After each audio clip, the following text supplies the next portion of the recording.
आज की वीडियो में हम आपको ये बताने वाले हैं कि किसी भी परिस्थिति में हमें हार नहीं माननी चाहिए। बात बहुत समय पहले की है। एक किसान को अपनी बुरी आर्थिक स्थिति से हार मानकर गांव के ही एक साहूकार से कर्ज लेना पड़ा, लेकिन काफी वक्त बीत जाने पर भी वह साहूकार का कर्ज नहीं चुका पाया। गांव का वह साहूकार बूढ़ा और देखने में बदसूरत था। उसके अनुचित स्वभाव के कारण गांव में उसे कोई पसंद नहीं करता था। किसान के परिवार में उसके और उसकी एक बेटी के सिवा और कोई नहीं था। उसकी लड़की बहुत ही सुंदर और अच्छे स्वभाव की थी। किसान ने उसे बड़े ही लाड़ प्यार से पाला था।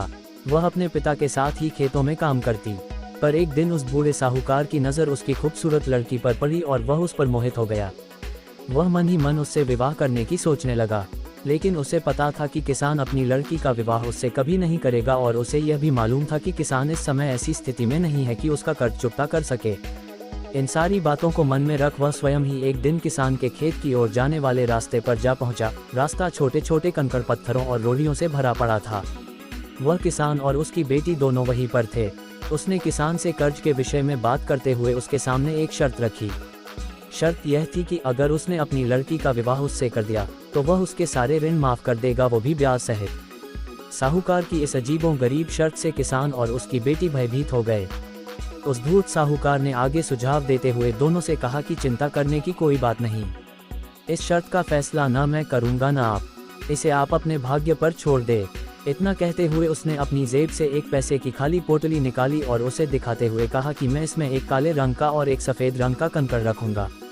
उसके बाद तुम्हारी लड़की को बिना देखे इस पोटली से एक कंकड़ निकालना होगा और यहाँ शर्त यह रहेगी कि अगर उसने काले रंग के कंकड़ को निकाला तब उसे मुझसे विवाह करना होगा और तुम्हारे कर्ज भी माफ कर दिए जाएंगे।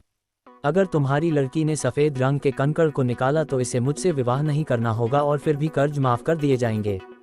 लेकिन अगर इसने कंकड़ निकालने से मना कर दिया तो फिर तुम्हें जेल के सलाखों के पीछे जाना होगा। जैसे ही किसान और उसकी लड़की उसकी इस शर्त पर आपस में बात करने लगे, तभी साहूकार अचानक कंकड़ों को उठाने के लिए नीचे झुका। उसने जैसे ही 2 कंकड़ों को उठाया, उसी समय किसान की लड़की की नज़र उस पर पड़ गई। उसने देखा कि साहूकार ने 2 काले कंकड़ ही पोटली में रख दिए। उसके बाद साहूकार ने लड़की को पोटली से एक कंकड़ निकालने के लिए कहा। किसान की लड़की ने साहूकार के कहे अनुसार ही पोटली से एक कंकड़ निकाला और उसे बिना देखे हुए जानबूझकर कंकड़ पत्थरों से भरे रास्ते पर धीरे से उछाल दिया, जिससे जल्द ही वह काले रंग का कंकड़ भी अन्य कंकड़ों में मिल गया। उसके बाद उस लड़की ने झूठा खेद व्यक्त करते हुए कहा, ओह मैं कितनी लापरवाह हूँ। साहूकार इस बात ले लड़की पर थोड़ा क्रोधित हुआ, लेकिन फिर उस लड़की ने मामला संभालते हुए आगे कहा कि चिंता न करे, अगर आप पोटली खोलकर देखें कि उसमें कौन से रंग का कंकड़ बचा हुआ है तो यह साफ हो जाएगा कि मैंने कौन सा कंकड़ निकाला था, काला या सफ़ेद। अब पहली बात यह हो सकती है कि लड़की को कंकड़ निकालने से बिल्कुल मना कर देना चाहिए।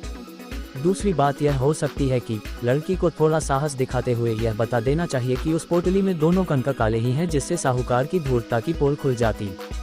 तीसरी बात यह हो सकती है कि लड़की साहूकार की धूर्तता के बारे में जानते हुए भी काले रंग के कंकड़ को निकाले और अपने आप को बलिदान कर दे, ताकि उसके पिता ऋण से मुक्त हो जेल जाने से बच जाए।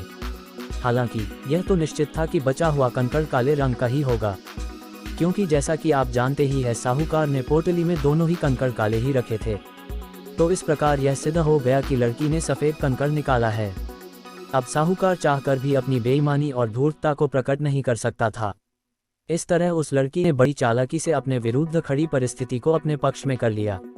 मित्रों, इस कहानी से हम आपको यह बताना चाहते थे कि समस्या चाहे कितनी भी जटिल क्यों न हो, हम उसके बारे में सोचने और उसे सुलझाने के तरीकों को बदलकर उसका समाधान आसानी से निकाल सकते हैं।